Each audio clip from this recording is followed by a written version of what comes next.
Tell him he's got 9 seconds. Yeah, really? Nope, no hurry. It comes out of your pay. Thanks, guys. It's just like having a real meeting and the presenter's late. Everybody starts panicking.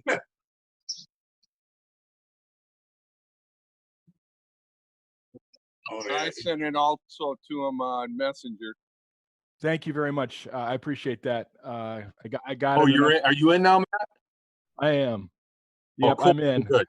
Hey, Matt, what is that? What is your address there? Because I sent something to you, nothing got rejected. There is an mharber@gmail. That's not me.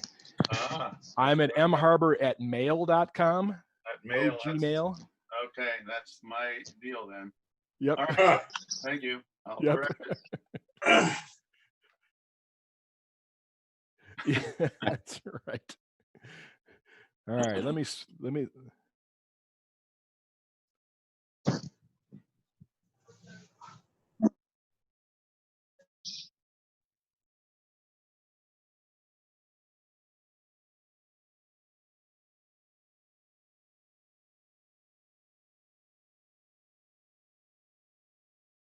It's gonna be 9 seconds forever.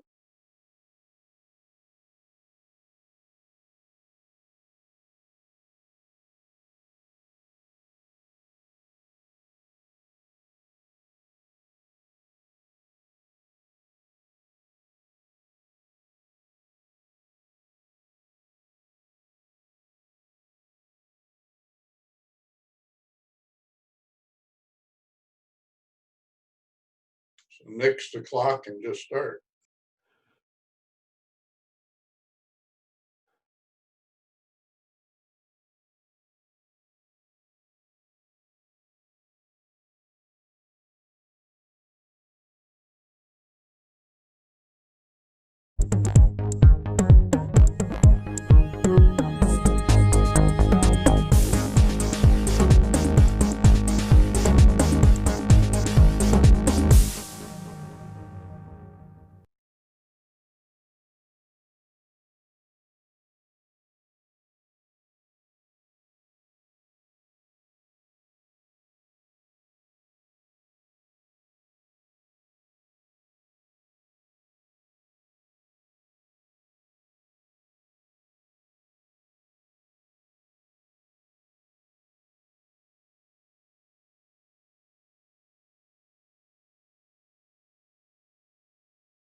No, that was the first batch. Altogether, we had 439 tops. And they distributed them and they sent me some pictures of it, which were mediocre, so I didn't do anything after that. But they said the kids really liked them. So thank you for everybody who was involved with that.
That is correct.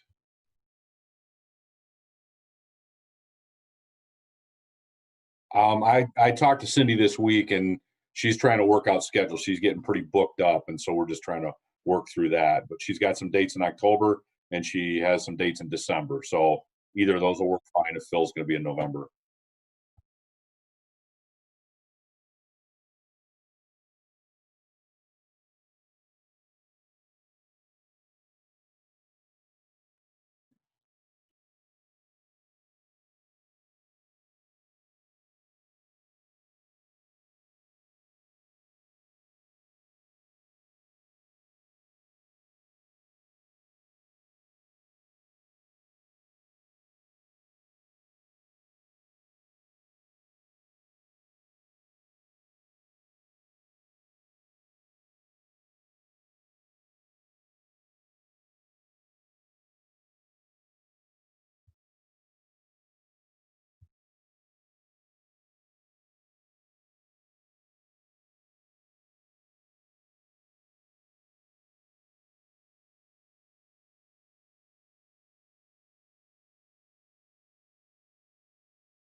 Not yet, I guess.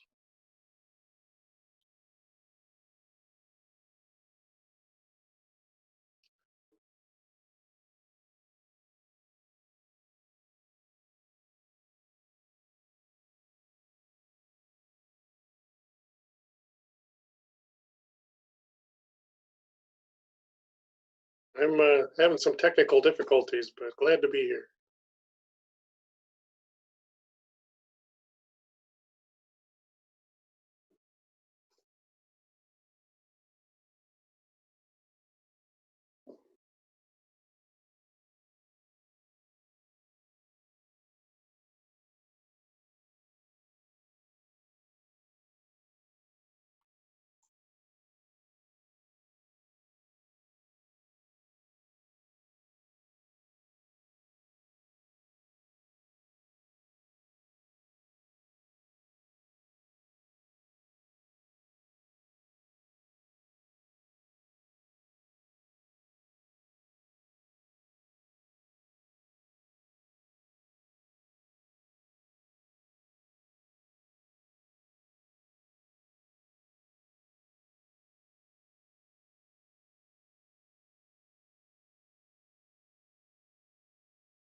Yep, I did it. Can you hear me?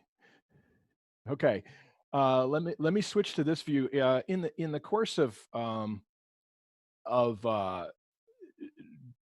that's not what I wanted to do. This in the course of practicing for the demo today, I'm working with some platters, and this is one of the platters I've done this week. It's maple. It's not finished yet, so there's no finish on it. The black is just a straight up black gesso, and I'm not going to paint in the demo, but I'll show what that looks like just after it's been painted, because I did one last night. But the color is airbrushed in, and then you turn the bowl out after you've done all that. And I've got some more I want to add up around the rim here, some more carving. But this is just carved through the paint, this line and this line. And you can add a whole bunch of designs and so on. And I think this is based on some of the things that Al Sturt has done in the past. And there's some other folks who are doing it on my feed, but I posted a picture of this the other day on my Facebook feed if you saw it then. But this is one of the pieces I've been working on. Back to you.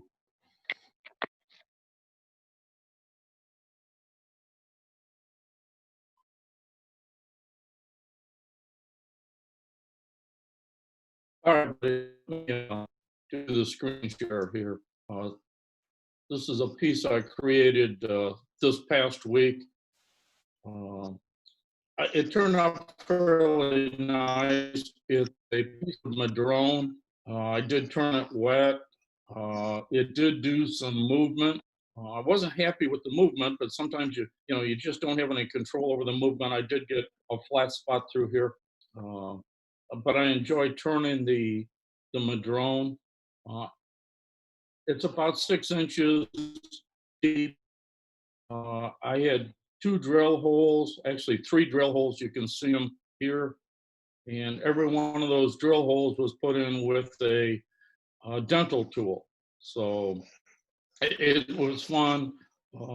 It was fairly well accepted. Hang on, I've got one more I want to show you. The next one I did was from 60 Minutes, CBS 60 Minutes.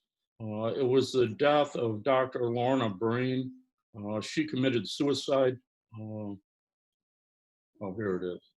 And I wanted to do a tribute to her. It's not often somebody does something that's newsworthy. So that's my piece there. The curved piece here you see is madrone wet. Put in the microwave for about 20 seconds, got the curve. The mask is also turned to wet madrone and carved. The sleeve is cherry.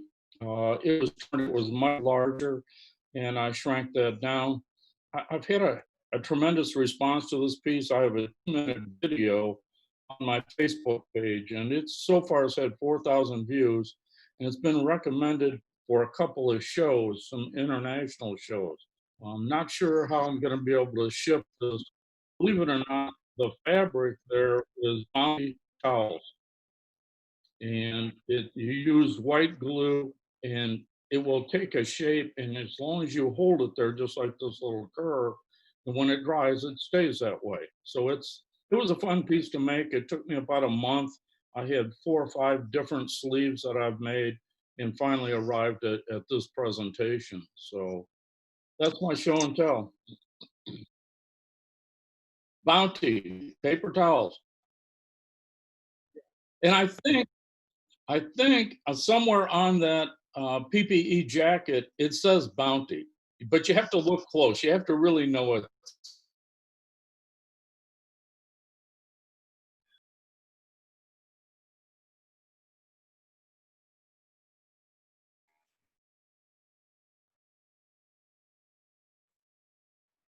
You see that? I don't think I showed this before. I finished this about a month ago. It's maple burl that's full of ant holes, and I filled it with Alumilite resin. And it turned out just spectacular. I turned the outside, and then I put it in a dish and filled the whole dish with resin, and then I turned the outside again, and then turned the inside. So learned to bake it before I put the Alumilite in, so I don't get any of those little white lines around the edge of the Alumilite.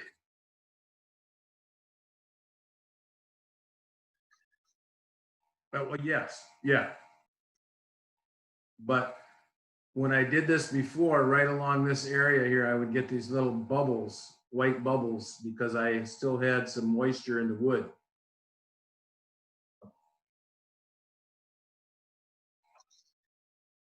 I put a 170 for like a half an hour, and then until my humidity in the wood was like 1%. That was something Brian suggested that really I've started doing now and makes a big difference.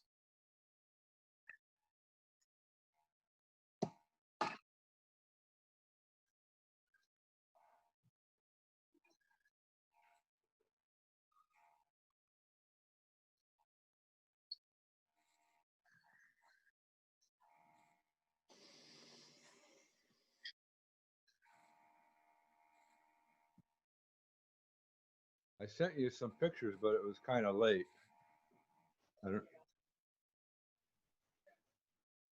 I can get the object.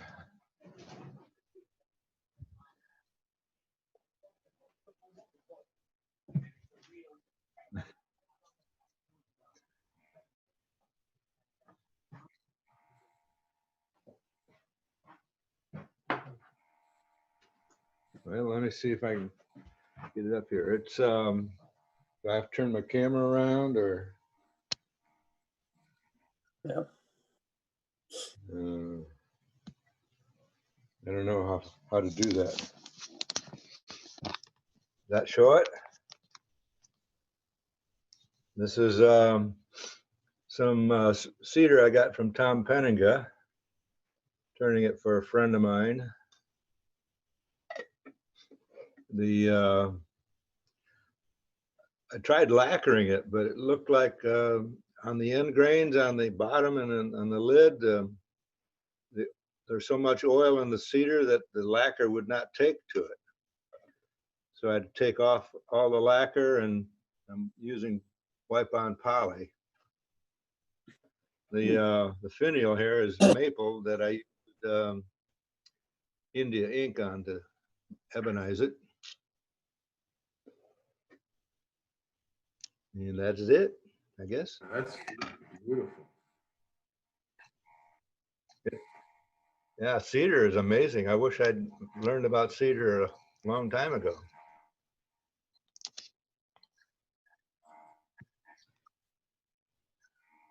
It seemed like it on the end grains only.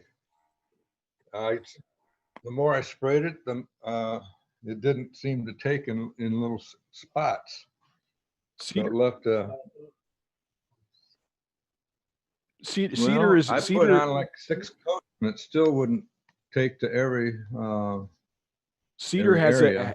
Cedar has an acidic resin in it, along with the tannins that give it the color. So there's a lot going on inside cedar. So that's why the lacquer didn't take very well. You can get it to take lacquer, but it takes a lot of coats. So yeah. Yeah, I put on it.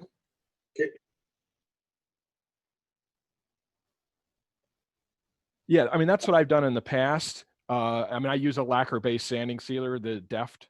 So yeah, I mean, it really helps if it's dry too.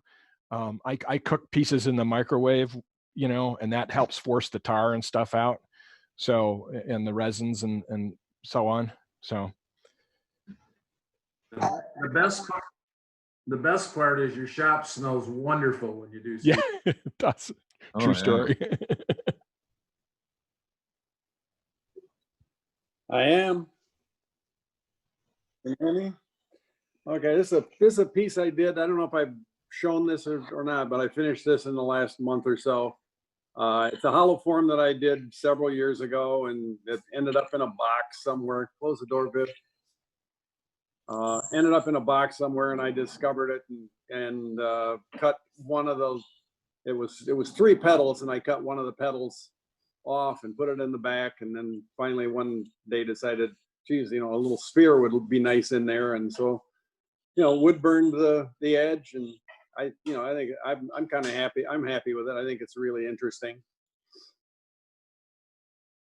And yeah, thanks. And then the other one is a piece that I had that I have in art had in art prize, but I started with a this kind of a shot of a burl slab that I had.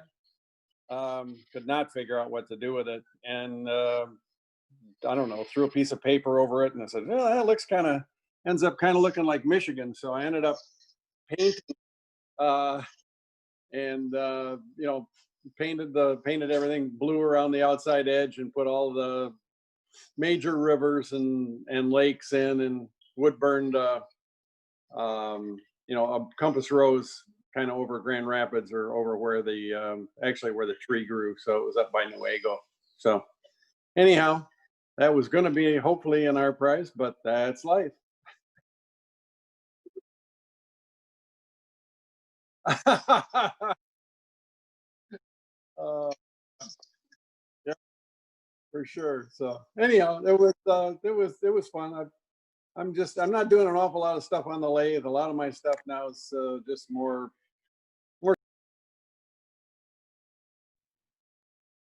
Doug, John Singleton had his hand up a few times. I'm not sure if he has something to show or not.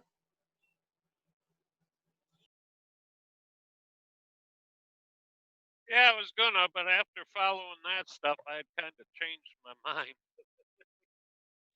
Oh, here's a vase I turned, and I'm not sure if I can get the whole thing in there, but it's the first one I really put any color to, and I think it come out pretty good. It's about 13 inches tall, and I have no hollowing kit. I have no support in the middle or anything, so this was just all turned freehand, and they come out pretty nice. I think it's beautiful, so that's just going to show that.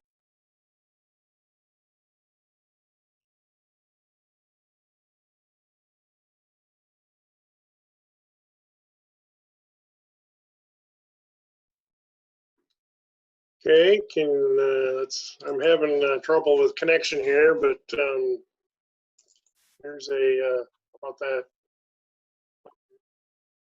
So it's a red oak natural edge hollow form I'd been working on, and the bark came off. It kind of rotted, and was hard to keep the bark on. So initially I didn't like the shape, but I kind of wood burned that bark area, and it's kind of growing on me. So it's unfinished, but so you know, end green, hollow form,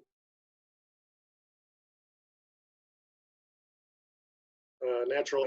So probably you know, we'll finish that off on the top. Maybe do some carving. I've been playing around with getting my sandblaster going, so I'm hoping to possibly do some sandblasted shapes on it too. But we'll see how that goes.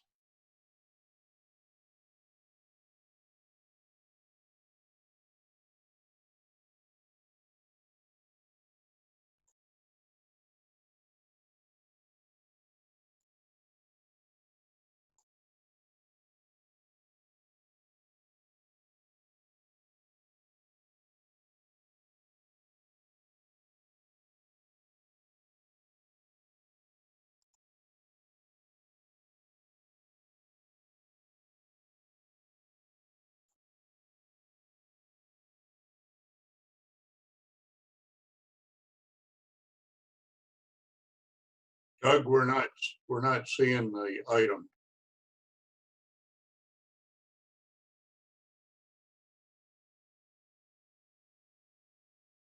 There you go.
The wheel spotlighted.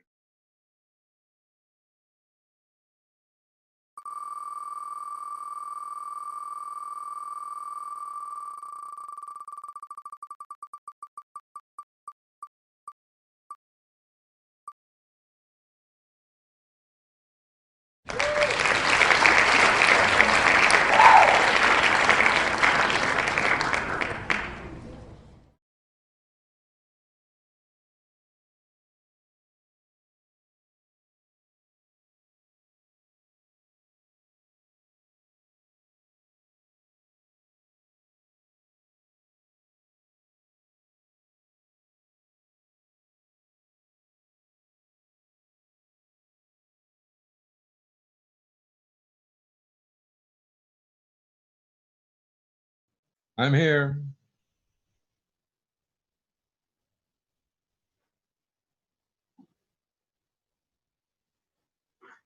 Fabulous.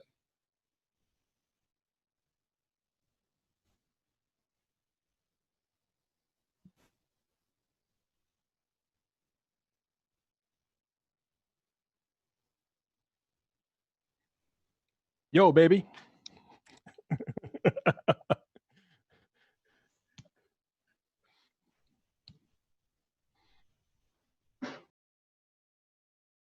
Uh-oh. Okay.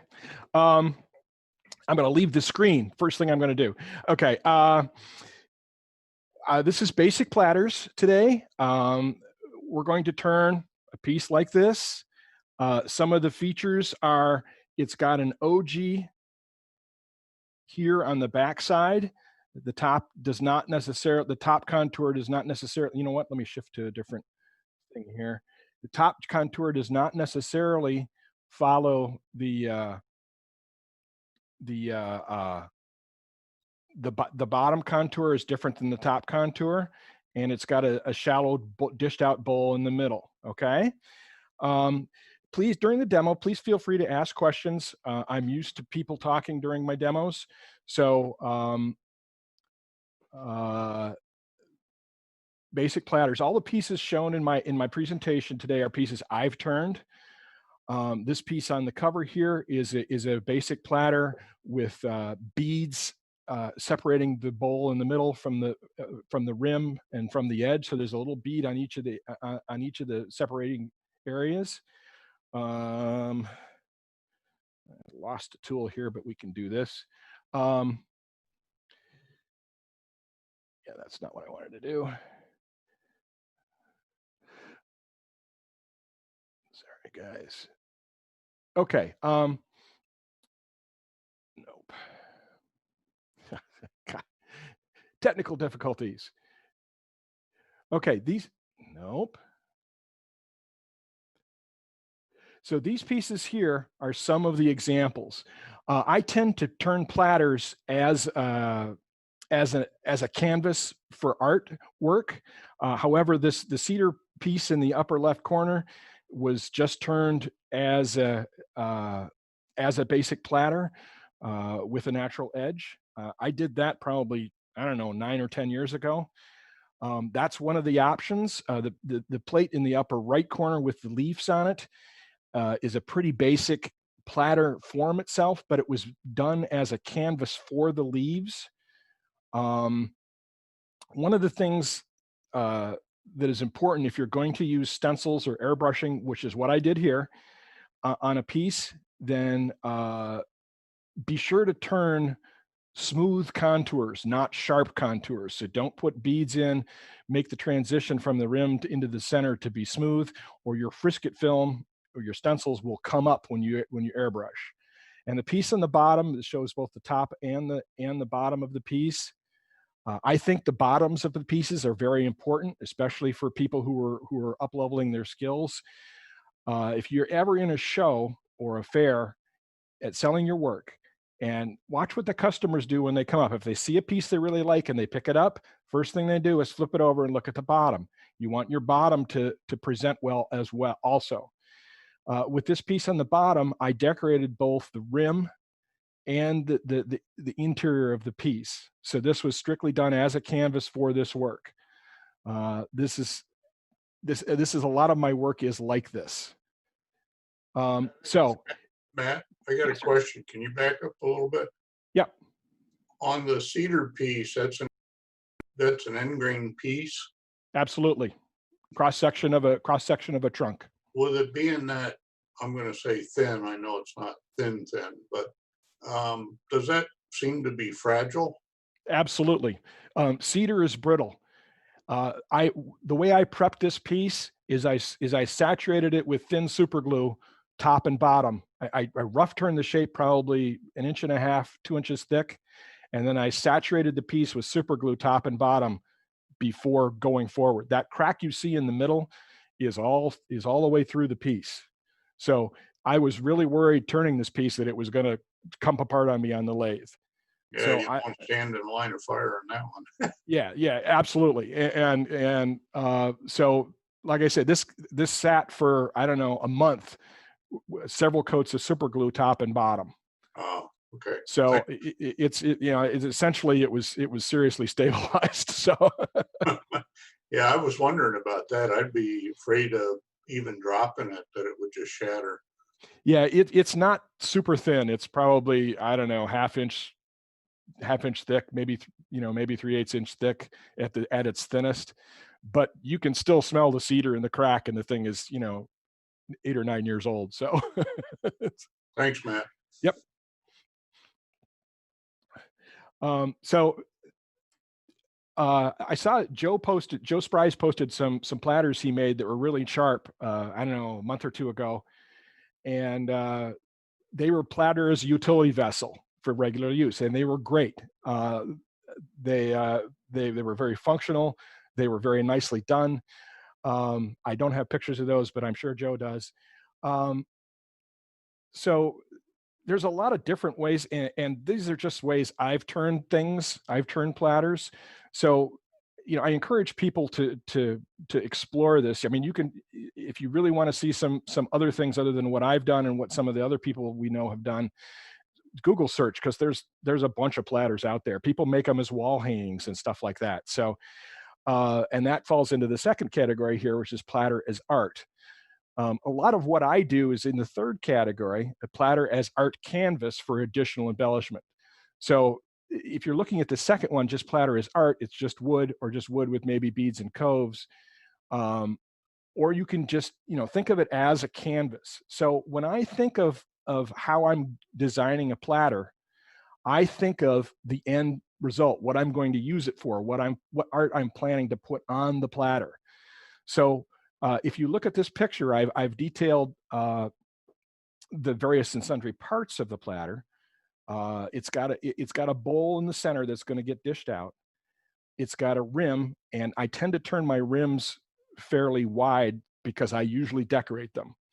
And it's got an edge, and you might want to put a bead on an edge or round under the underneath side. You'll see later in my notes that one of the things I like to make on a platter is I like a little indentation, a curve underneath the edge on the bottom side of the platter. And I like that because it's comfortable for people to pick up. When they pick it up, it feels good. And it feels good to me, and I like it that way. So that's how I turn them. And I will show you how to do that in the demo today. Okay. So these are some of the tools I'm going to use. I'm going to walk you through the entire process from the board to the finished product. So to that end, we're going to use a straight edge for finding the center. I use a spring-loaded center punch for marking the center. I have a large compass, and let me show you what that looks like. That looks like this. This is like $8 at Home Depot. You can adjust it in and out to where you want to draw your circle. And the bar that it's in, this is a 1/2 inch. So the one it comes with is about 12 inches long. But you can buy a 1/2 inch dowel rod that's 36 inches long and draw 6-foot circles with it if you want. So I use this to draw my circles. I use the straight edge to mark my centers. I go corner to corner and draw my center. And I use the hole punch Looks like this, or not the hole punch, the spring-loaded punch. To install to mark my center. And then I use this compass to draw my circles. Okay. And then I put it on the bandsaw and I cut the corners off like this. Okay. And then what I do is I take a Forstner bit. This is a 2 1/8 inch Forstner bit, 2 inches and 1/8. And I put it on the drill press and I make my recess. And it doesn't have to be very deep. This is only like 1/4 inch deep to hold your piece. For most of it, you'll be using your tailstock as support. So let me switch back to this. That covers the bandsaw, the compass. So you can mount this with the recess that I've made, like I just showed you, or you can mount it with a faceplate, or you can mount it with a screw chuck, or what they call a wormwood screw. You can use that. I'm going to be using my jawed chuck in the recess that I just showed you. For most of the platter, I'm going to be using a deep fluted bowl gouge. If you're going to shape your recess more, you can use your skewed or a parting tool to shape the recess. And if you're putting beads or coves in, you might want to use a detail gouge, or again, the skew, or somebody's beading tool. All right. Here it is. So my general steps on this are: you cut the wood to size, you identify the center, corner to corner, and mark the circle. That's step 2. Step 3 is roughly cut the wood into a disc using your bandsaw or a table saw or a chainsaw or a handsaw. And then you mount the wood on the lathe. That's step 4, using the screw chuck, a faceplate, or between centers. When I first started doing this, I didn't have enough tools. I was turning my recess between centers. That's harder than doing it most other ways. Step 5, create a recess for your jawed chuck. Keep in mind this recess will also be used for the foot and the bottom of your platter. There are people who say always use a tenon, recesses are bad ideas. There are people who say use a waist block. I have used waist blocks.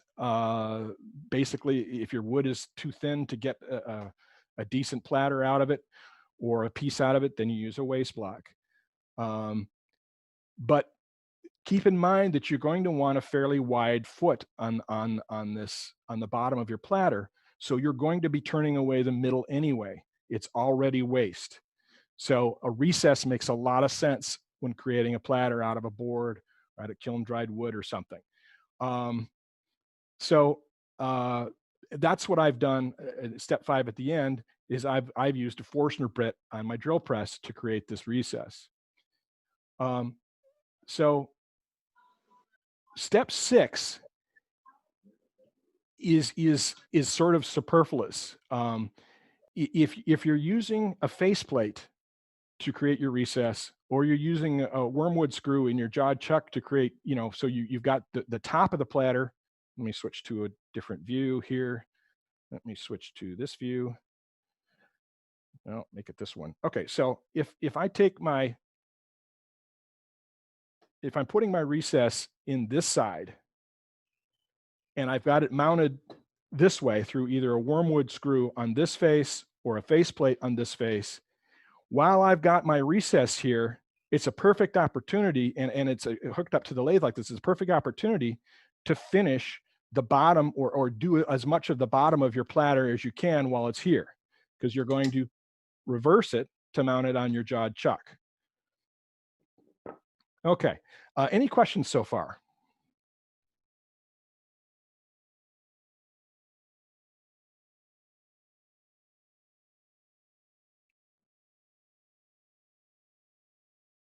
Yep. This is all on a PowerPoint, and I will email you a PDF. Will that work? Okay. Can I do it after the presentation?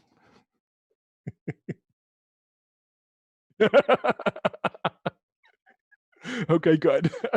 So I'm watching my TV screen, so and my camera's above it. So I if I'm looking down, I'm looking at my TV, my computer. All right. So hopefully that explains that. So that's my step 6 on this page. And again, keep in mind your design considerations because the bottom needs to be taken into account, and the top side. So let me go back to this view. When I go back to when I'm turning my platter, okay, the rim is gonna be in the middle of this piece. So my bottom is going to be in this part of it, and the top is going to be in this part of it. So don't go too far this way when you're doing your bottom, because it won't leave you any room to do anything with the top. All right, and back here. Okay, so I'm gonna step 6, and what I'm gonna do is I'm gonna mount my platter, step 7 and step 8, and do the top of my platter. Now, the reason why step 6 is superfluous in this instance, because I'm using the recess, is because I'm going to do the bottom on the back side of it while it's still in the jaws, and I'll show you that. So let's go to this view, and I'm going to move some of this stuff out of the way. Hey, Matt, this is John Singleton. Yeah, hi, John. Hi, I was just wondering, how thick are the pieces you usually shoot to? What's a range you work from? Usually what I'm doing for platters is I occasionally will use raw wood or wood I've cut myself, but usually what I'm doing is buying kiln dried wood from the local lumber mill. And I'm usually buying maple is a good, hard maple is a good wood to use for platters, because it's white, especially if you're painting on it. So this is hard maple. It's a fairly light colored wood. It makes for a good surface for paint. These pieces that I'm doing today are cherry. This is about, let me see here. So this is about 1 3/4 inches. Yeah, it's 1 inch, you can't even see that. It's 1 3/4 inches in thickness, okay? So there's a lot of room on these pieces of wood for, I can get pretty crazy. I don't have to worry about going through the bottom. Does that answer the question? Yes, sir. Thank you very much. You're welcome. Anything else? What's the thinnest you'd go to? Say you grab a piece and start with what's the thinnest you say, oh, that's too thin? All right. So let me grab this piece that I cut the other the white maple piece out with. Okay. It's a lot thinner than the cherry. Let me find, what did I do with that? There it is. And it's 1 inch. Okay. Oops. There we go. It's 1 inch thick. This is almost too thin. Okay. I made 3 pieces while playing with this the other day, and one of them I made my recess a little too thin, a little too deep in the back, and I've got a hole in the middle of my platter. So I'm a member of the funnel club along with everybody else. All right. Thank you. Yep. Hey, Matt, that's not really a funnel, is it? If it's that flat. If it's got a hole in the middle, man, it's a funnel. Okay, you win.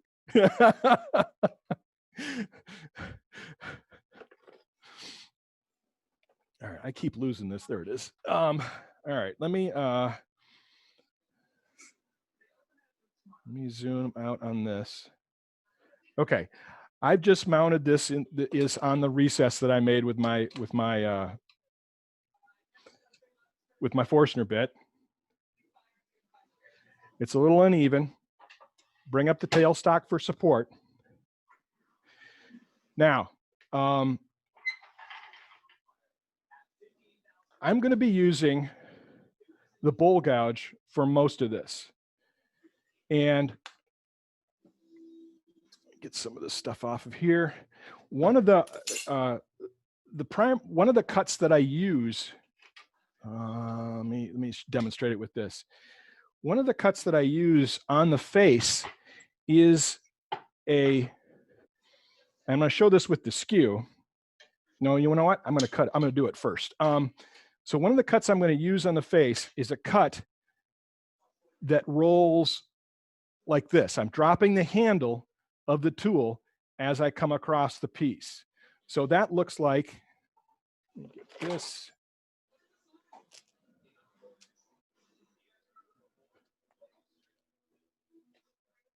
And the face mask, face shield.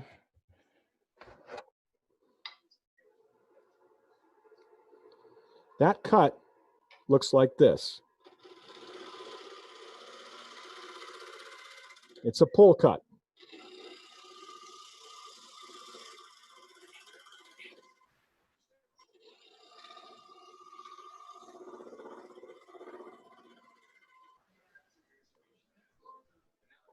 All right, now,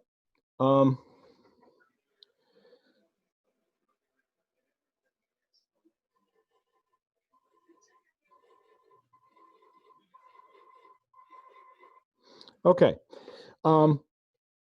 I'm going to demonstrate this using a big skew so y'all can see this. Nope, that's not what I want to do. Okay, this is my skew. If I'm coming across the piece with the skew presented perpendicularly to the piece, to the rotation, like this, I'm scraping, like that, okay? Same if I'm doing it out here. As I rotate that blade upwards, at one point when I pass 45 degrees to the angle of the wood is coming into the tool edge, I begin to shear. This is now a shear scrape. If I drop the handle a bit so that I'm peeling or cutting, I'm now getting a shear cut. So, and I can do that with this, just holding it with one hand. I am going to be doing that with this tool. And that's what I do when I drop the edge, when I drop the tool handle to raise it up like this as I come across. As the wood rotates into the tool edge, it's shearing. And all I have to do is roll the tool a little bit this way and I begin cutting. So that's the cut I'm using on this, on the face of this. So, and that looks like I'm starting here.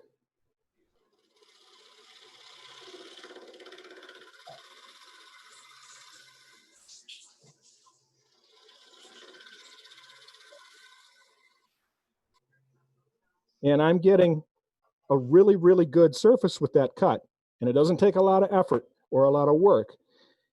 And that's a really good way to get a good cut on the face with that.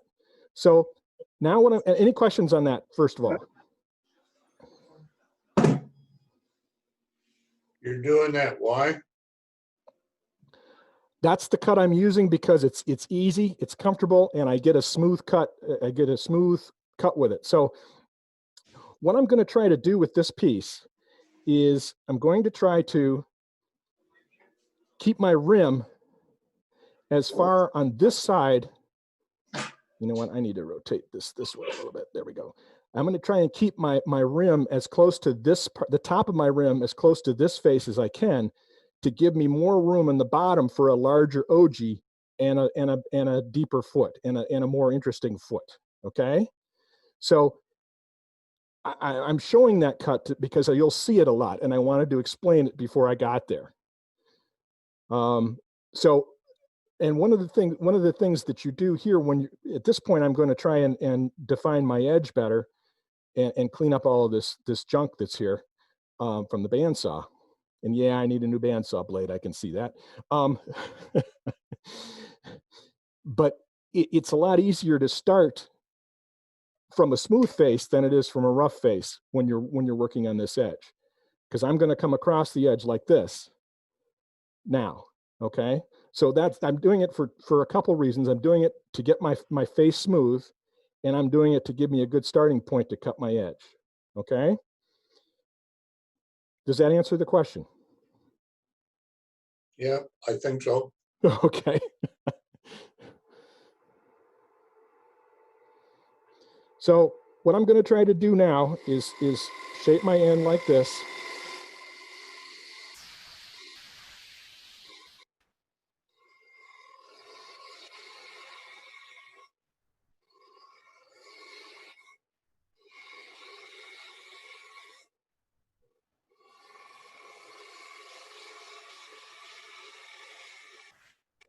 Okay, so now let me take a look.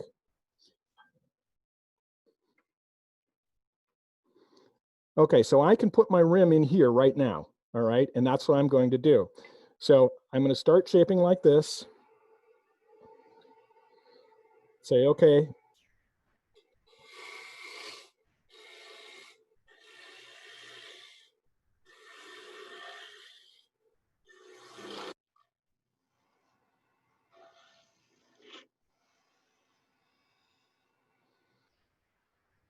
All right, so there's the rim of my bowl, the top of my bowl. All right. Now, let me show this. So there, and I can now I can make a finishing cut if I want by doing that cut I was describing earlier. Now it's a light cut. I've got it so I'm shearing, and I turn it a little bit so I'm cutting. It's very light. Okay, and I'm getting shavings like that.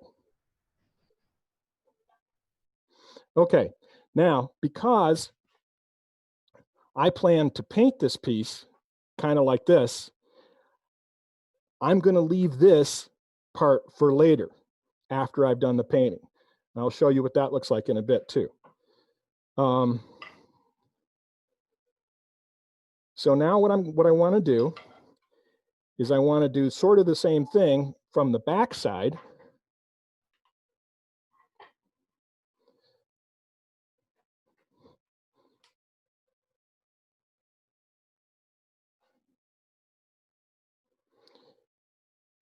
All right, now this is gonna be a little deeper.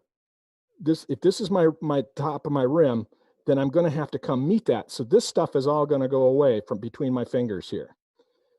And I'm coming at it this way because I've already turned this part and I don't wanna like chip this off. So I'm gonna come this way now into it.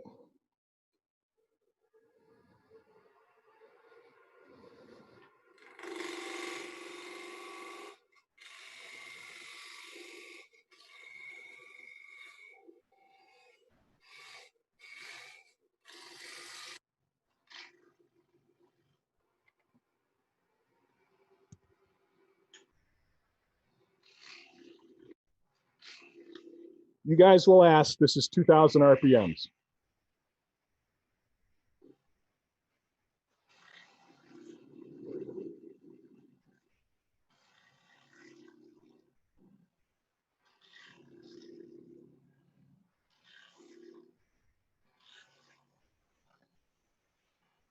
Now, if you want, you can make a cut this direction, riding the bevel.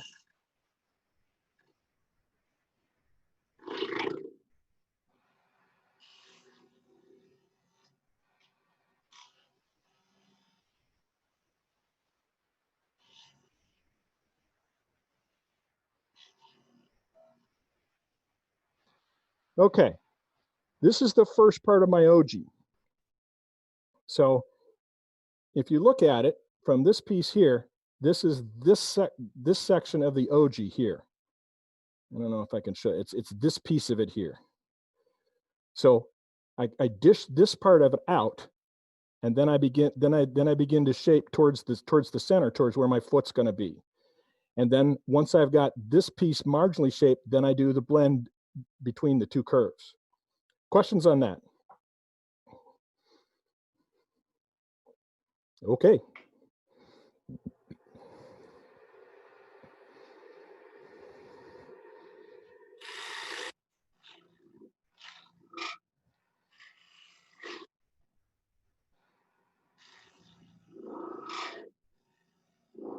So my foot's going to be here. And I'm rolling my tool along my curve, and then I'm getting to the point where I'm blending it.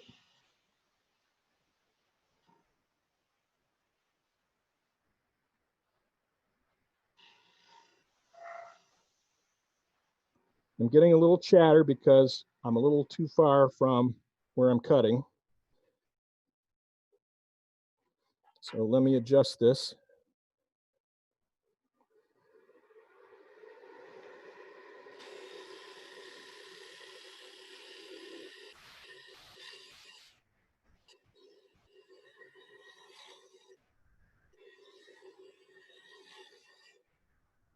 Make sure I got that tear out taken out.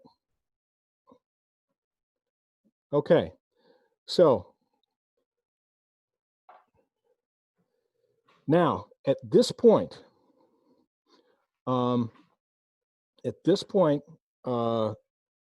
this is the time to do sanding. So I sand, let me sand here. I sand on the lathe. So what I would do here, let me get some of this out of the way. I'm going to pull this out of the way. The tailstock is out of the way. I'm going to sand, let me get this out of the way too. I'm going to sand this face, the back, and across the rim here like that. And I power sand. I have a corded drill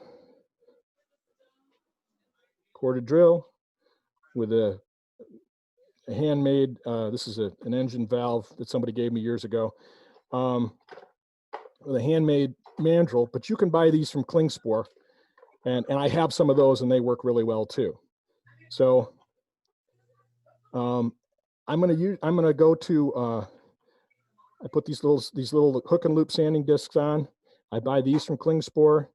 I sand, about like this.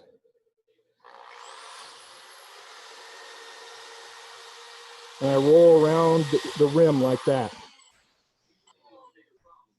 And then I sand the backside and roll around the rim like that.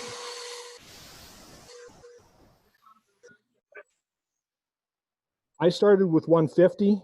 I have 100 in here. That's the coarsest I ever start with. I started with 150 because I know that I had some good clean cuts on here. I go to 150 and then to 220 and then to 320 and then to 400 if I need to. Now I'm going to put sanding sealer on here. So this is 220, and I'm going to put sanding sealer on, and I sprayed that on the lathe. Okay, so I use DEF lacquer sanding sealer. I buy it at Ace. I do little bits of it like this off the corner like that, and I let it dry.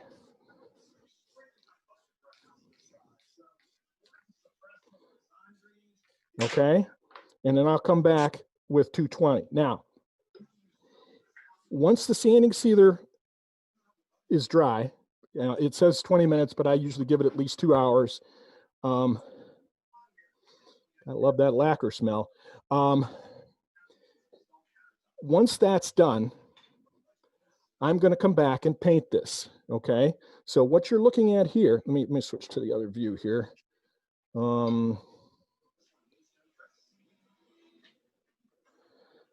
Okay, so this piece here, these pieces, there, these pieces here, you know what, let me shift this. Better. These pieces here are essentially the same. There. Except that this one has been painted. Now that one, this one, the other one has been painted. This one has been painted. So after the sanding sealer is dry, you sand it again, and then you paint it. Now what I've used for the paint here is gesso. And gesso is a base coat. It's a fairly thick acrylic base coat. I bought this at Joann's. This will last me a lifetime, this single can. You don't need a lot of paint. It's got 2 small coats on it. So what I'm going to do now is mount the piece that I painted last night on the lathe. Okay, this is now ready for further embellishment. So after the paint's done, this is when you dish out the bowl and add other lines to it. Now, I've just brushed it on. Simple, cheap brush from Joann's. I think I got it at the same time I got the gesso. Yeah, matter of fact, yeah, any brush will do, but this is the one I use, so it's sitting right here. So well used, I might add. So, and I used like, a quarter of a teaspoon of paint for this. I'm gonna buy a 4-pack here, Portage. I'm sorry, repeat that. Hello? Okay. All right, any other questions at this point? So what type of paint is this again? It's gesso what? It's just black gesso. Is it gloss, semi-gloss, flat? No, gesso is a base coat, okay? It's not gloss, it's just gesso. Let me do it like that. Is that better? It's black acrylic paint. It's fairly thick. It's a base coat. How it's usually used is artists who are painting a canvas will paint gesso on and then sand it back. And the reason why you sand it back is because it's thick enough that it'll capture the brush strokes, and you're just going over the brush strokes. So what I'm going to do, I did this last night late. So what I'm going to do now is I'm going to take 320 and lightly sand this gesso surface under very low power, like that. And all it's doing is smoothing it out for some kind of paint or decoration. All right, I'm not going to do that today, but that's pretty easy. So let me switch to this other view. It's now really, really smooth, okay? So it'll take a bunch of other things. So now at this point, I'm going to finish up my rim, my outer rim, my outer edge, and then dish the bowl, and then add a couple of bands here to do some other stuff with, okay? So one of the things about paint that you put on wood, especially things like gesso, is it will soak into the wood. This is another reason why you use the sanding sealer. The sanding sealer acts as a barrier to paint leaking into the wood. All right. So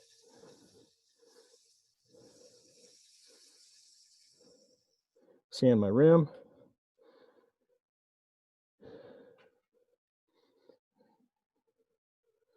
Go back to my bowl gouge.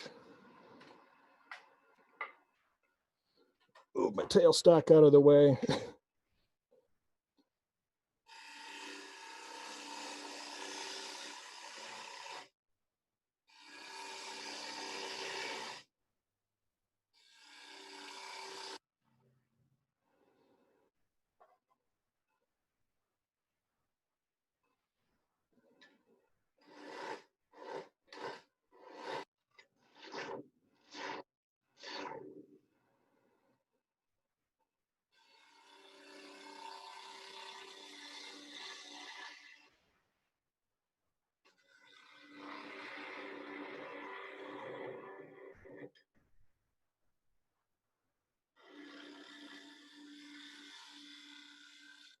Okay.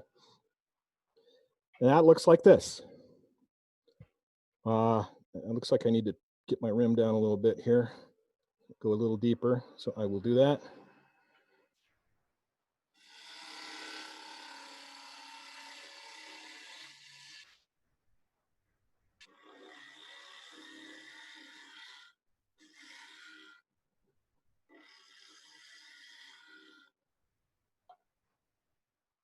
Okay. Questions so far? That's a no. Okay. The next tool I have here is a thin parting tool. Looks like this. It's just thin parting tool.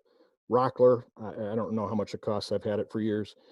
And I'm going to use this to put in a little decoration through the paint in these places. And it's very easy to do.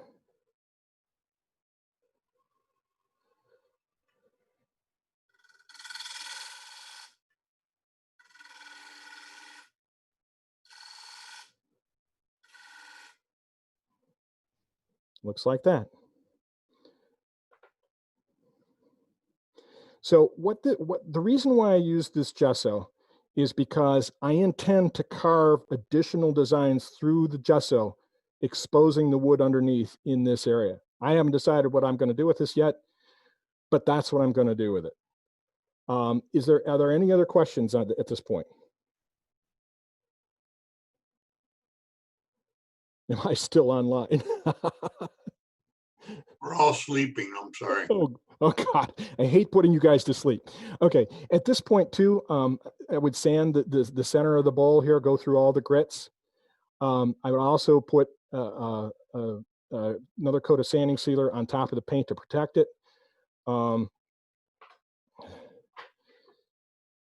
And it's time to switch this, reverse this around and do the bottom of your platter. Now, remember what I said earlier about the bottoms being important. I believe that you should spend at least as much attention on the bottom of your piece as you do on the top, or as you do on the first thing that everybody sees, because it makes an impression as well. All right. I am going to use coal jaws.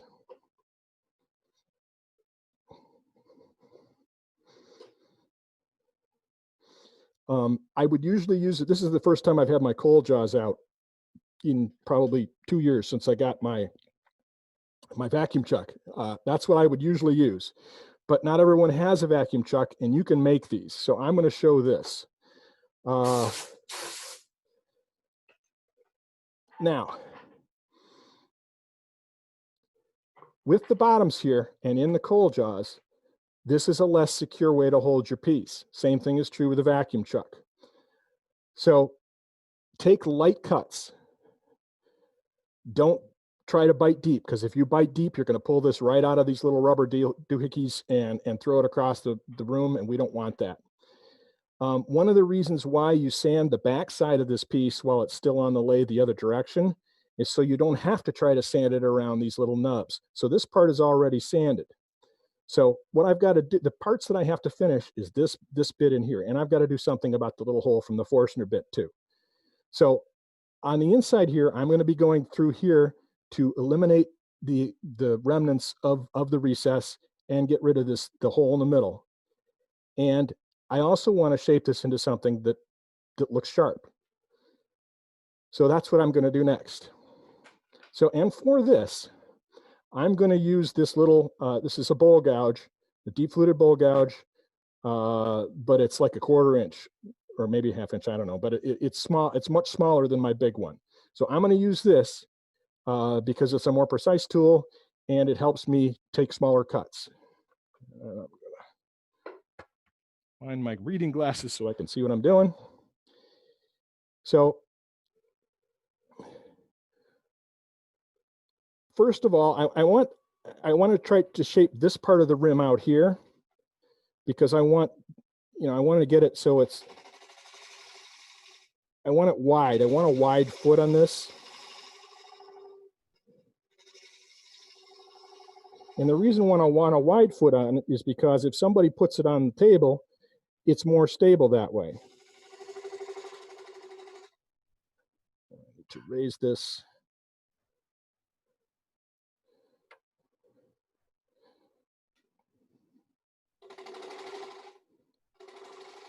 But I also want to remove any evidence that I actually used a recess. I don't want it to be obvious. I mean, a wood turner will still probably figure out that I used a recess. But one of the first lessons I learned about bottom design was at the Ann Arbor Art Fair when I showed a piece to Don Derry from Oregon or Washington State or wherever he lives. And he turned it over, and absolutely the first thing he did, turned it over and said, "You used a recess here, didn't you?" And I said, "Well, yeah." And he said, "It's a little too obvious." So it really got me thinking and doing research about what to do about the bottoms. And that whole interaction was a really good insight also into what customers will do when they pick up your piece. So I started watching that also. Matt, do Yes, you sir. have any good resources on bottom design that you could talk about? Um, you know, I could show some pictures of some that I've done. I don't. I've sort of like kind of like ad hoc it, you know, things that I've liked and I've used. Um, shit, that's just what I didn't want to happen. Sorry about that, guys. I dropped my mouse. Let me see if I can. Let me see if I can find that. I got a really good picture of one I did that I think is a really good example. I'm sorry, I don't have it right at hand. Well, Uh, I didn't mean to interrupt you, but you know, no, there's no, all that's okay. kinds of books on bowl design and platter design and all that kind of thing. But I've yet to see anything that talks about finishing the bottom like you're doing right now. That's very interesting. Maybe that's a topic for somebody to write a book on. I don't, you know, I don't know. I've sort of looked around and seen what I can see, and then I've sort of evolved my own styles and so on.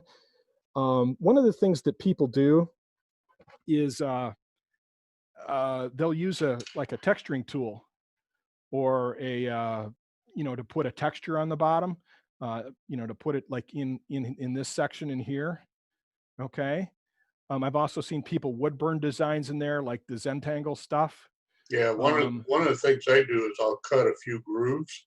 yep. Then I use a little micro texture spiraling tool, and I'll put some texture in between a couple of the grooves.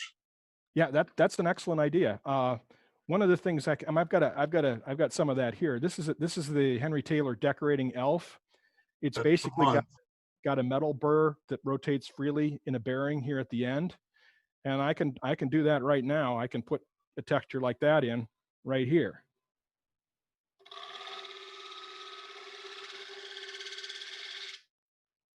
I'm going to cut that off in a minute, but I can show this.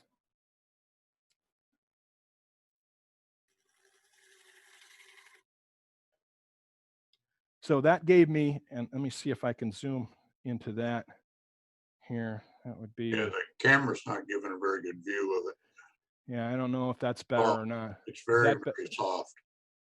what's that? The view is quite soft and blurry. Yeah, not a lot I can do about that, I'm afraid. Let me see. Let me try something here. All right, I did this for a reason. How's that? Well, it's still soft, but it gives an idea what the texture looks like. It's kind of cool. Yeah, I did it pretty quickly. So, but that's one of the options. Let me get this back to zoom it back out. But I mean, you know, I just ad hoc that on the fly just to show you guys that. So that's an option. Or I could fill in the grooves with embellishing wax. There's a lot of different ways to do this. I have seen there are some people who have posted pictures of their bottoms of things.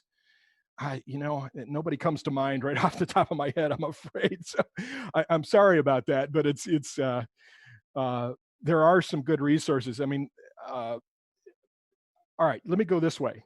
If you're interested in doing something like a texture on the bottom like this, what I would suggest you do is look up Nick Agar's video on YouTube. And it's a video he did for the Sorby texturing and spiraling tools.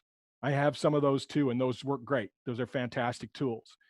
But the video he did show he's just using the Sorby texturing and spiraling tools, the large one and the small one, and he goes through all the wheels, and he shows all these different designs, and then he colors them real quickly so you can see it. And it's a really great video. If I'm going to do texturing like this on the bottom, then I usually watch that video before I go in, because it's like, oh, I want to do that. How did he do that? You know?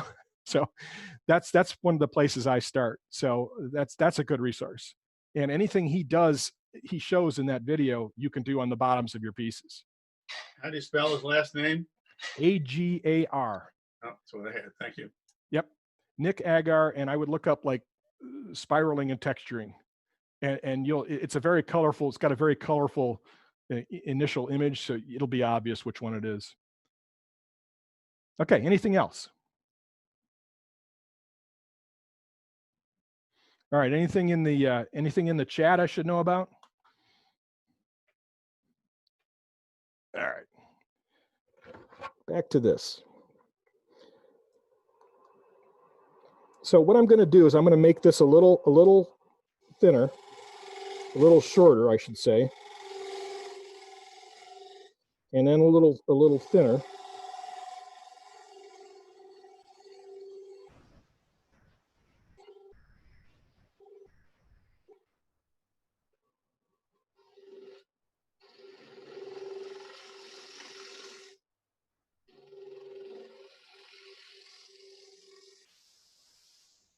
And then I like to round off the bottoms of my feet.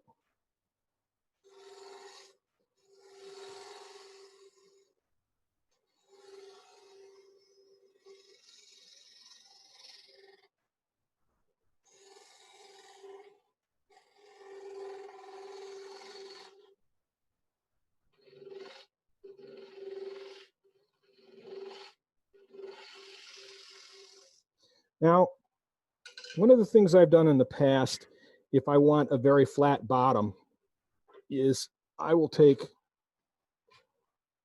a skew and use it as a scraper. Too low. Come across the bottom like this.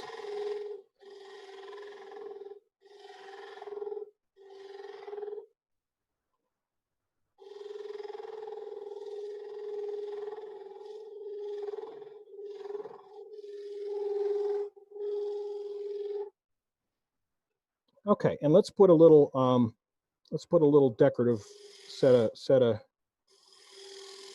rings in here. One of the things that I like to use is a laminate sampler card. This one is, I mean, you get it from the hardware store. It's really thin. You can push it into the grooves. If you've had my platter class before, you've seen me do this. Push it into the grooves, and it burns the lines. It's very simple, very easy, and all you got to do is come across it with, with sanding and eliminate the overburn. And there I've got a fairly decent bottom on this. That doesn't imply that I've had a recess in there. It's elegant. It shows off the piece well. And then at this point, I would sand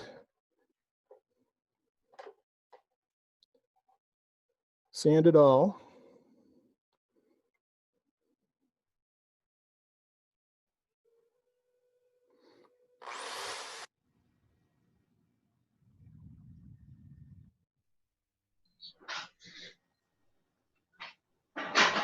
What's the material on that valve?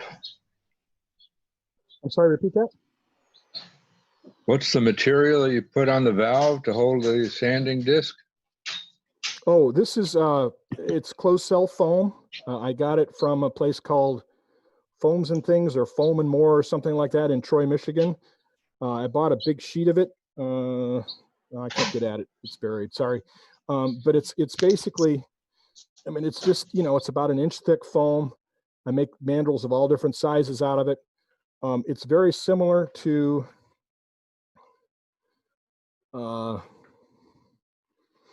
and you can, I don't have anything else, but you can turn it off, you can make it, you can shape it yourself. So, I mean, this one has clearly been through the ringer. The glue I use on this is the E6000 craft glue. It's a silicon-based glue. It doesn't smell very good when it's curing, but I've tried a whole bunch of glues to hold this stuff together.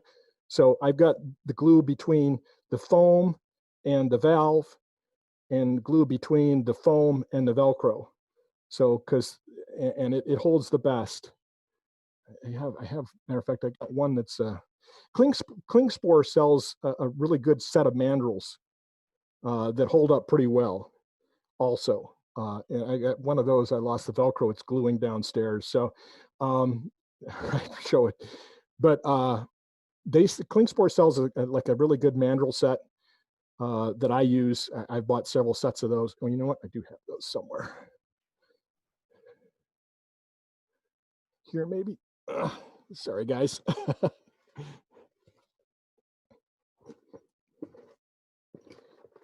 Yeah.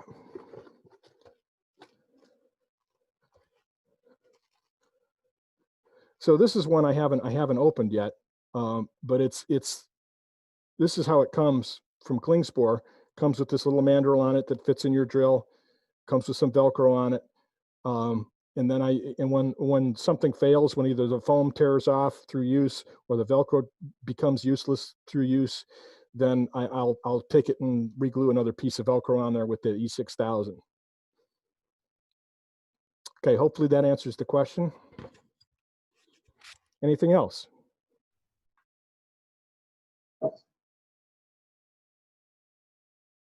No, it's circular.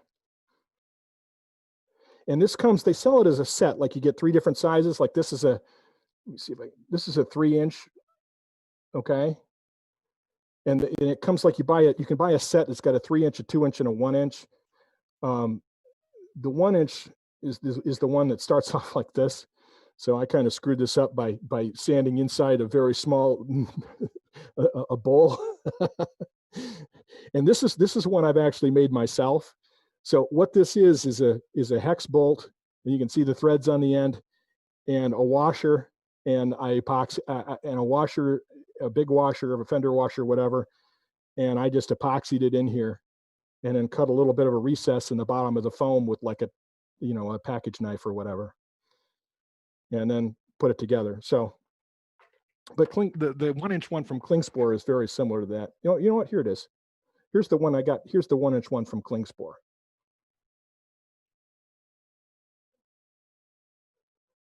All right. Okay. I got them all over the shop because I use them. I hand sand stuff, off the lathe also. So.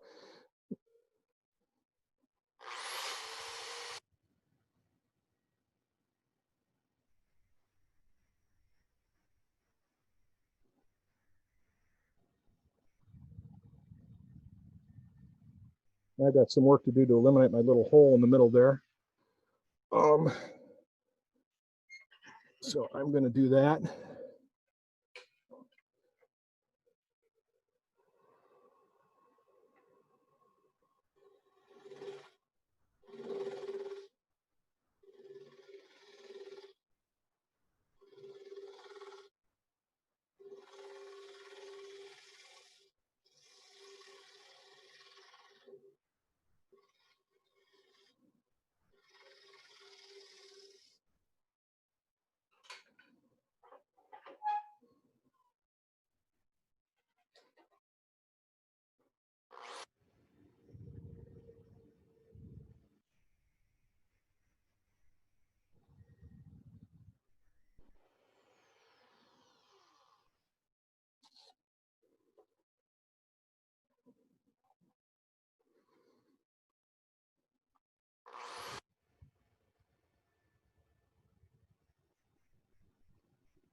All right, and that's pretty much it. Aside from an application of sanding sealer.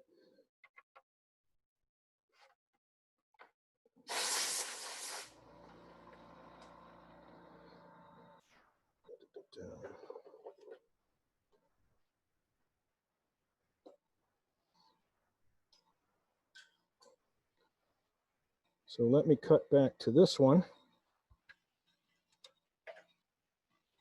All right, so that's the, and let me go to overhead view here. Okay, so that's the piece I've just shown you here. Wait for my compressor to finish charging. Okay. All right. So, any questions at this point?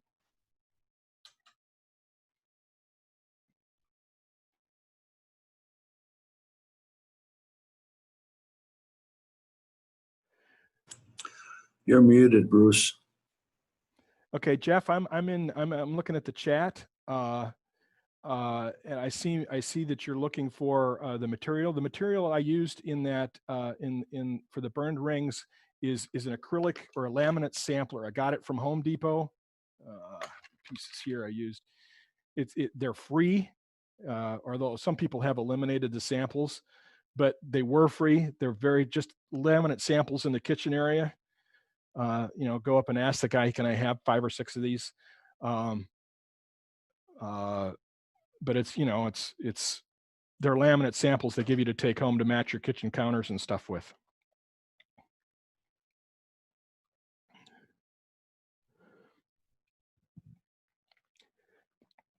Fred, thanks for posting the Nick Agar video.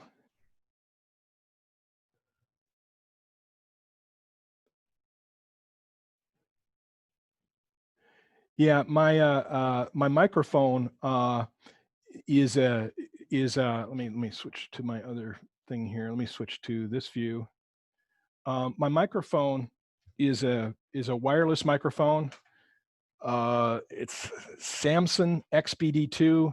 I've got a little pack, and it talks to a USB dongle that goes into the computer. So I can walk around the shop and talk, and it's a little thing that hooks over the ear. It is not a directional microphone, but there is noise suppression in it. And Zoom, and you're right, I think Doug wrote that there's also noise suppression in the Zoom software.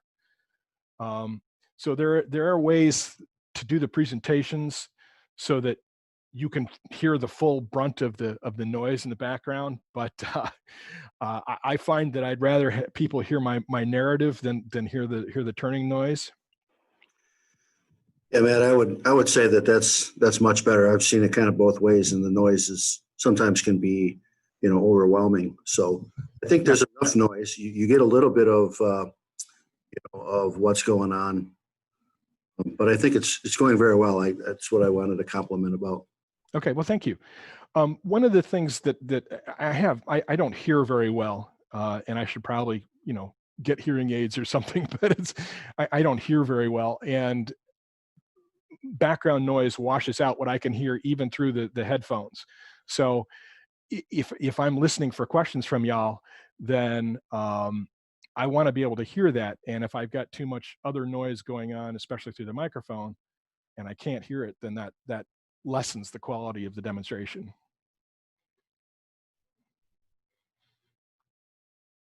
So, but I think this works well. I've watched my own videos to critique myself, and I think it works pretty good. So, questions?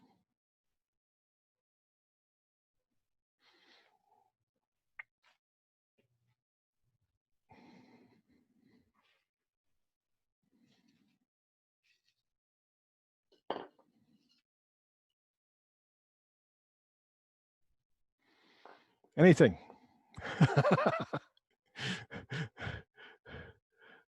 The grooves you put in there, just shallow enough to take the paint out. I mean, you're not making it any deeper than that. Yeah, I used a skew. I used the end of a skew. I went the point tip of this. Yeah, I went right in. You could do it with the thin parting tool too. What you want is a groove to hold the card so it doesn't stray, because you're putting a lot of pressure on that to get the the burning action. So you want it to be, and the groove put in by the skew. I mean, the card burning into it will round out, it'll round out the groove, even though you put a V groove in with the skew to begin with. So yeah, I mean, it's really pretty easy. You just cut a little groove to hold it. Now, one of the things I will add, and the reason why that I do 2 grooves instead of 3 is 2 grooves can be any distance apart and they look fine. But the minute you put a 3rd groove in there, If it's not precisely the same distance between as is between the other two, it'll jump out at you. So I usually just do 2 grooves. So if I was going to do 3 grooves, I'd use a beading tool or some other tool that would precisely index, so I got things exactly the same distance apart. I actually was referring to the grooves you did on the front of it or on the inside. Okay. Just shallow enough to remove the paint. Yes, exactly right. And you could do it with a skew too. One of the test pieces I did this week warped a little bit.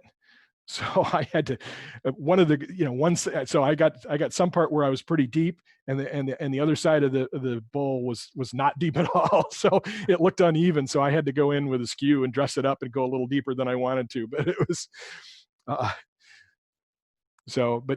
those things happen. So, but yeah, I just went deep enough to make sure I got a good clean groove and remove the paint. That's all I'm doing. And when I come back, if you look at the Al Sturt stuff that he's done, he's just carving with a Dremel or some other similar tool. And that's all he's doing with the carving is he's just removing the gesso on the top.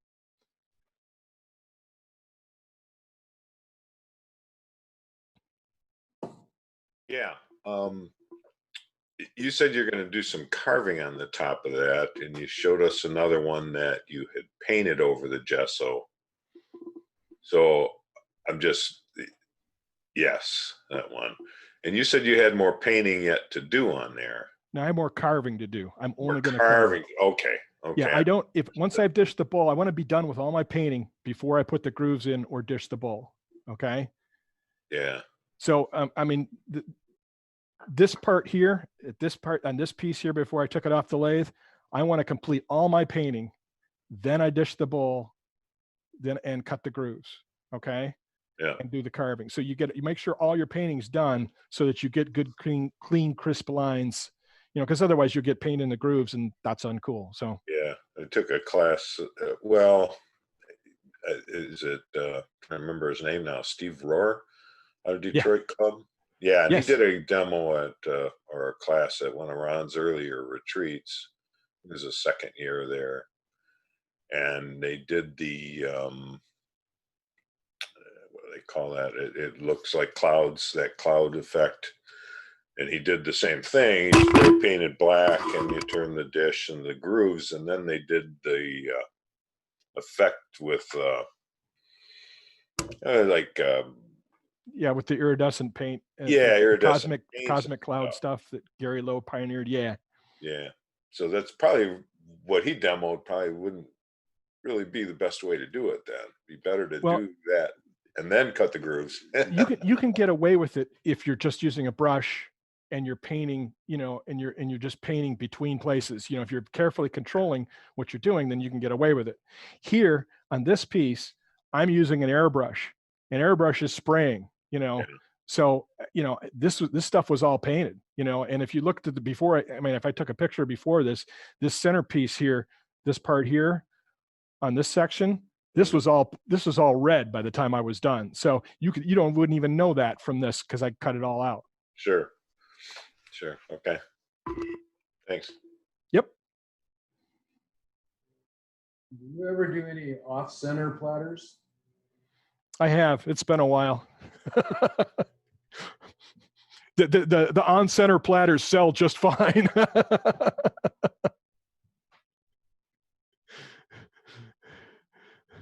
So I have. Matter of fact, I've got to do something off center this week because it's my club challenge for this month. That is my club challenge for this month because Steve Rohr did the off center demonstration for the club this month. So something's coming. I'm doing off center again. So I don't usually do it. I don't do a lot of it. It's fun though. Interesting.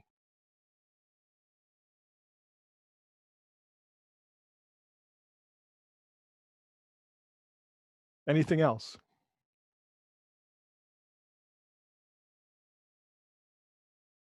All right. Well, anybody's welcome to chime in. I will get the PDF to you. It was Doug. Is that you who wanted it, right? I will get the PDF to you when we're done here. Anything else? All right. Well, if anybody's got questions, you feel free to call As me always, or Matt, it's a great job. what's that? Oh, thank you. Always a great job. Thank you, Jay.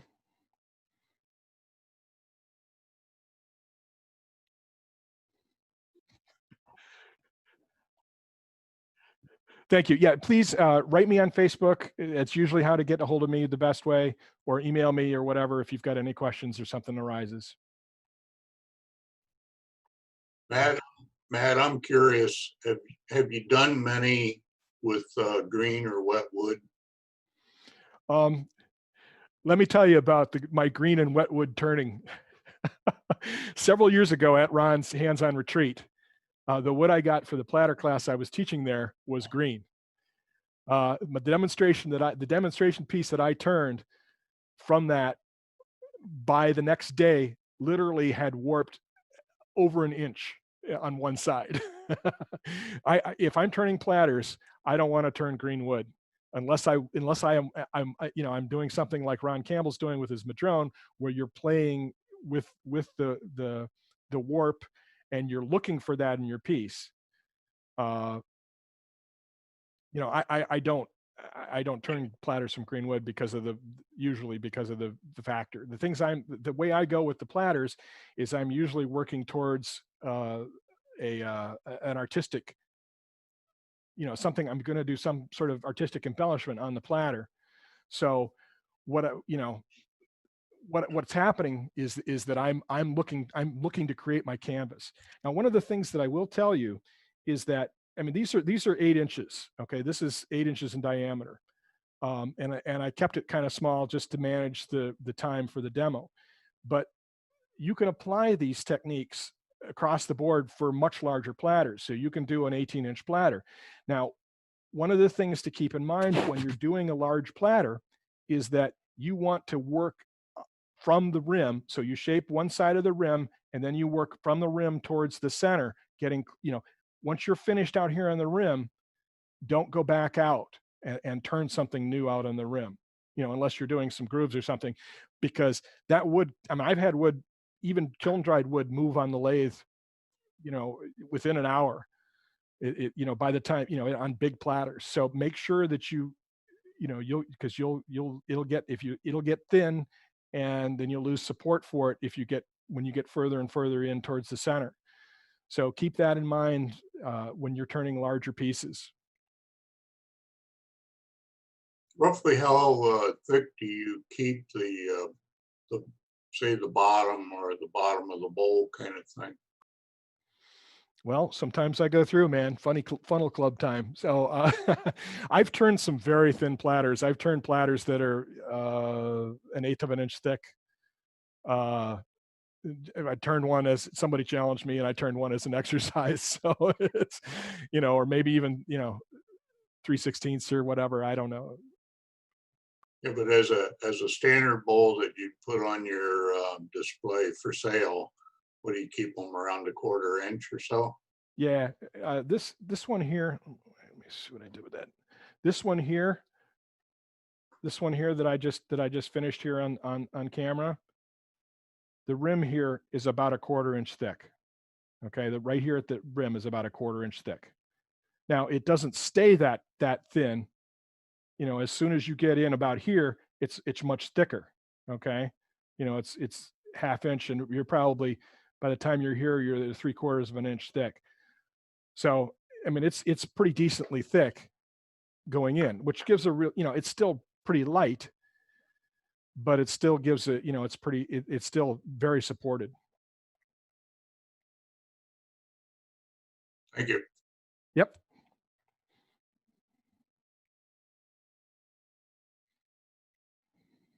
Thanks, Larry.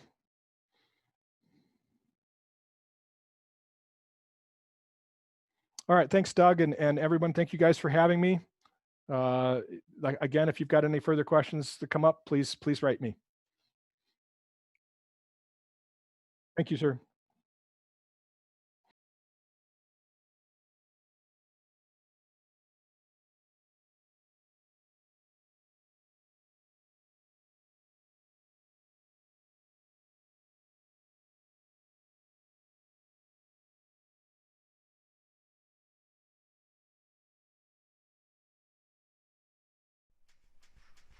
It's the wheel of Woodcutter!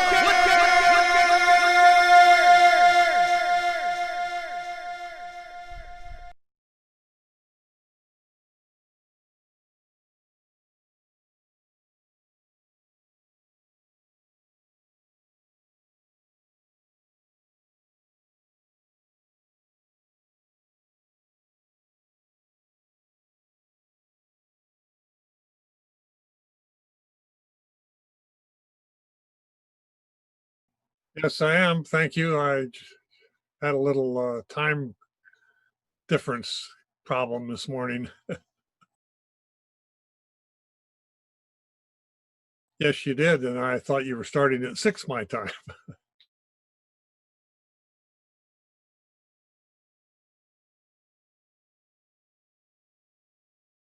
Thank you.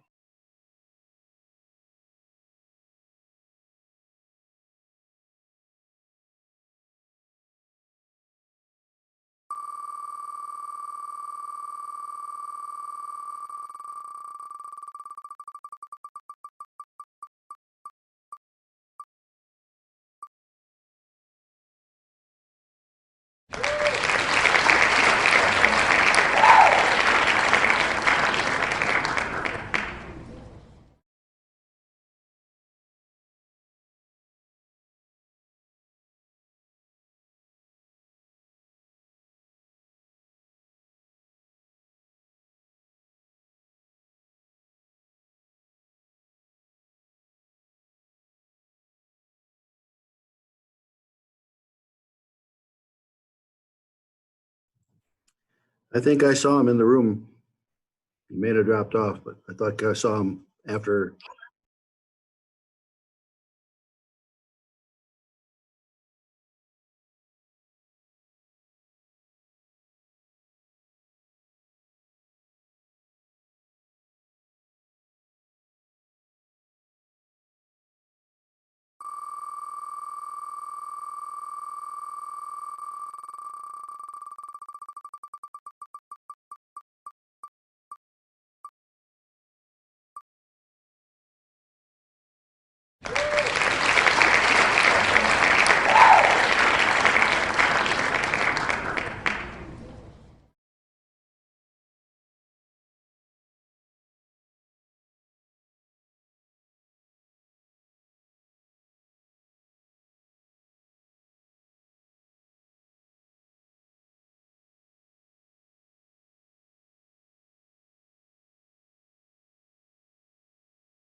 Oh my God, I won something.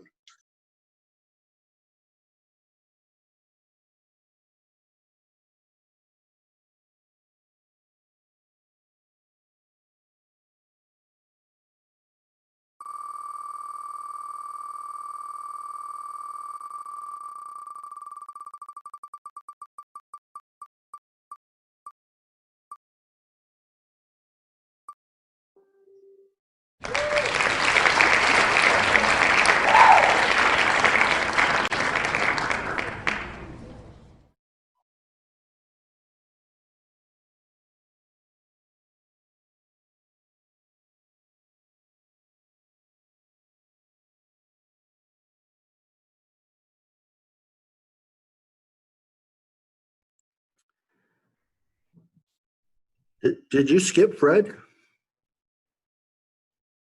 I think you did. Dan, quick.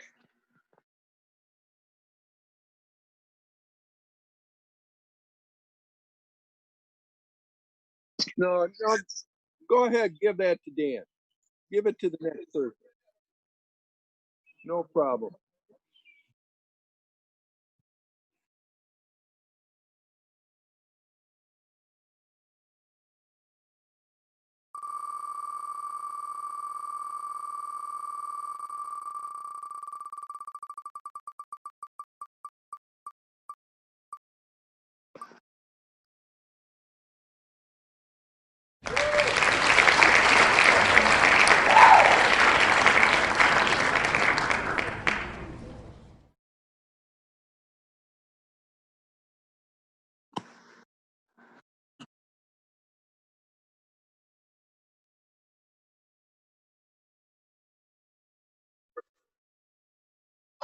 I'm here.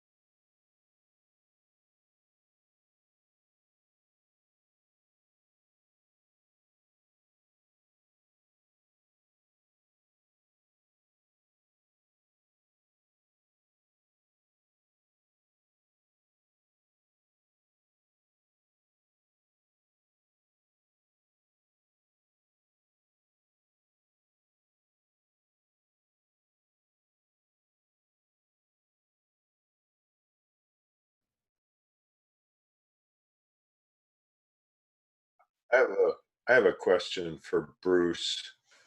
I turned a couple of your bead boxes some time ago. Are they accepting them again yet at the hospital? At this point, they do not want to accept them yet because of the state requirement and the fact that they're dealing with sick children. You know, the immune system of these kids is pretty low. I just talked to the rep 2 days ago about it, and they're running out. And so they're actually considering having us do some,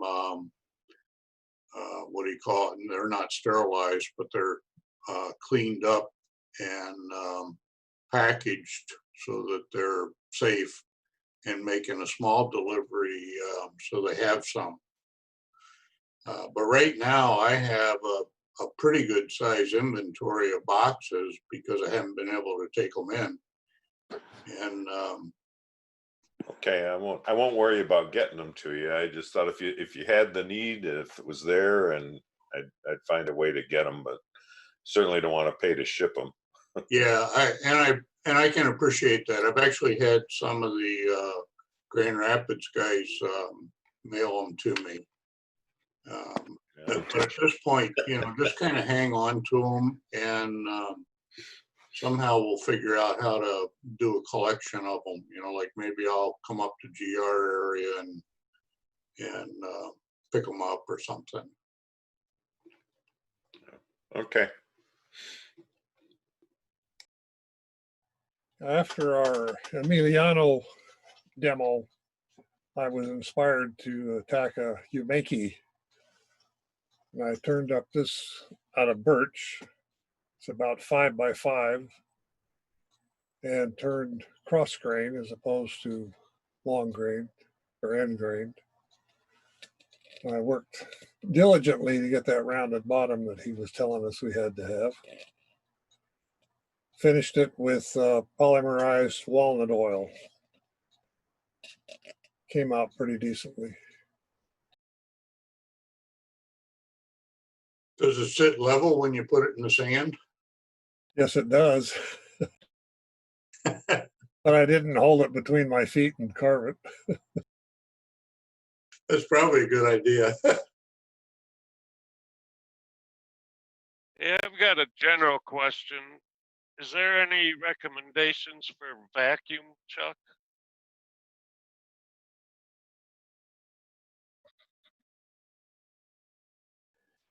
Matt Harber here. The one I use is the Frugal vacuum chuck. I modified it substantially. Let me see if I can shift the camera view here and I'll show you some pieces of it. Let me cut to this one, take it off.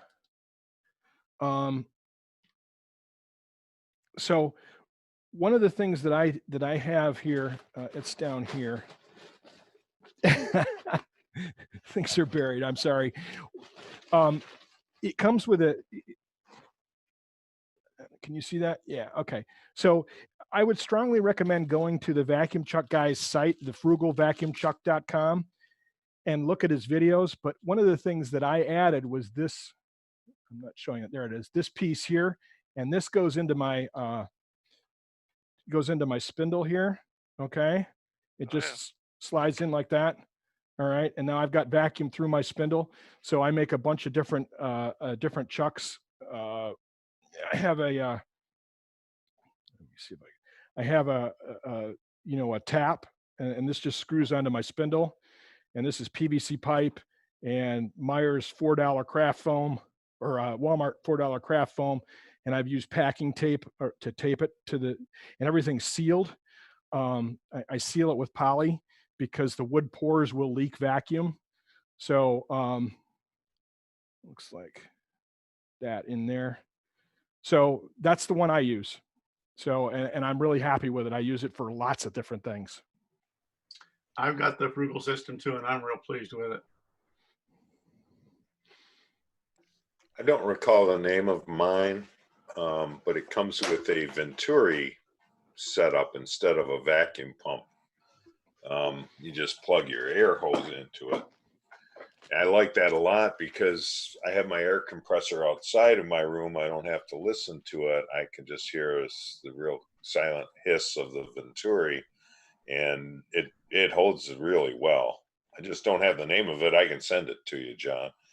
And it came with the Venturi that you plug into the piece for the headstock and all that, and it came with one of the adapters. And I found it was, when I was pricing things, it was the whole setup to me, as I recall, was even cheaper than a decent pump, unless you're going to the frugal pump, which I think those are all rebuilts. And Yeah, the frugal guy rebuilds the vacuum pumps. You're absolutely right about that.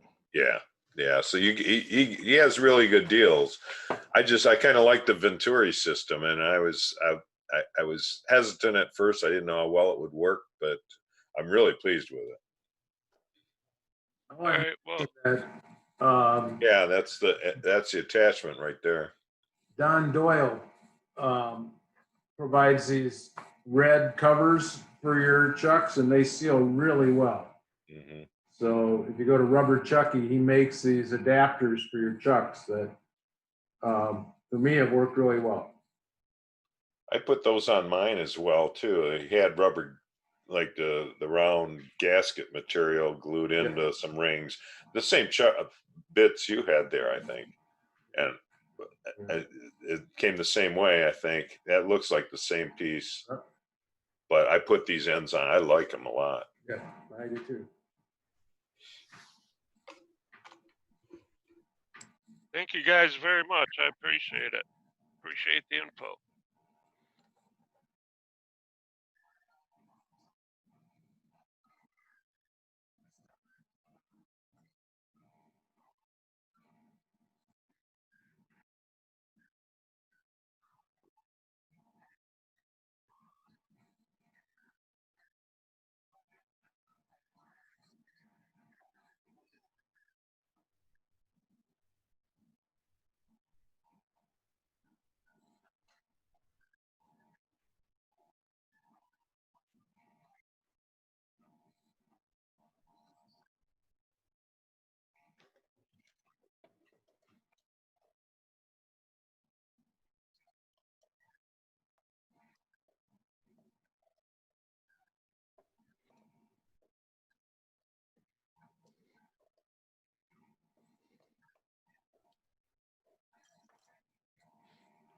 Yeah, I don't know if Don is actually going to continue making those, because I think that he decided that other people were making them for a lot cheaper than he could actually make them. So you talked to Don about it, but the last time I talked to him, that's what he told me. Well, is that the piece that you showed us, right? That plugs in the back, and you got that from Frugal? No, the piece that piece there I made. Adapter, yeah. Yeah, I mean it's got a bearing stuck in the end, and I made this out of that, that plastic stuff. Oh, you made that yourself? Yeah, and it's got a bearing. Let me see if I can get more cord here. It's got a bearing. It's got a bearing here so that it rotates freely. Right. All right, and there's a nipple on here for the hose to go on. and it's Yeah. hollow all the way through. And these rings, you know, seal it inside the spindle. So, Mhm. but there are people making these out of this stuff and out of aluminum and so on. So I don't know who's making them, but the last time I talked to Don about these, I know that he makes several different vacuum chuck accessories, including that collar that everybody seems to really like. So I don't have the one-way stuff, so I don't have that, but you know, because I'm making my own. But yeah, the bits that have the like the lamp rod or whatever rod that goes through the spindle, those are a lot less flexible than having one of those deals that goes into your spindle on the outboard side.